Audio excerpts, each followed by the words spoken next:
Sri Lanka cricket বোর্ডের ৯ সদস্যের ad hoc কমিটিতে জায়গা পেয়েছেন লেজেন্ড কুমার সাঙ্গাকারা। এছাড়াও এই কমিটিতে আছেন রোশন মহানামার মতো সাবেক তারকা। সরকারের হস্তক্ষেপে গঠিত হয়েছে এই কমিটি।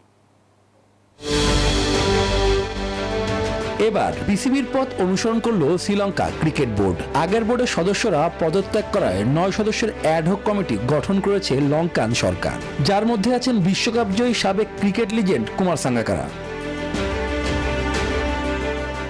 সাবেক প্রতিমন্ত্রী ও ব্যবসায়ী অ্যারন বিক্রমারত্নেকে নতুন এই অন্তর্বর্তী কমিটি চেয়ারম্যান করা হয়েছে। সাময়িক এই দায়িত্ব নেওয়ার কারণ কাঠামোগত পরিবর্তন। আগের বোর্ড পদত্যাগ করার পরই এই কমিটি দায়িত্ব নিয়েছে। এক বিবৃতিতে বিক্রমারত্নে বলেন, দেশটি ক্রিকেট বোর্ডকে এগিয়ে নিতে সব ধরনের চেষ্টা করবেন তারা। আমাদের তাৎক্ষণিক অগ্রাধিকার হলো এসএলসির প্রশাসনিক কাঠামোর সম্পূর্ণ সংস্কার, ক্রিকেটারদের সুযোগ সুবিধা নিশ্চিত করা। আমরা বেশ কিছু পরিবর্তন আনতে চাই। তবে আলোচনায় সাঙ্গাকারার নাম। 2019-20 মৌসুমে মেরিলবোর্ন ক্রিকেট ক্লাবেরও সভাপতি ছিলেন তিনি। বর্তমানে ইন্ডিয়ান প্রিমিয়ার লিগের দল রাজস্থান রয়্যালসের ক্রিকেট পরিচালক হিসেবে দায়িত্ব পালন করছেন।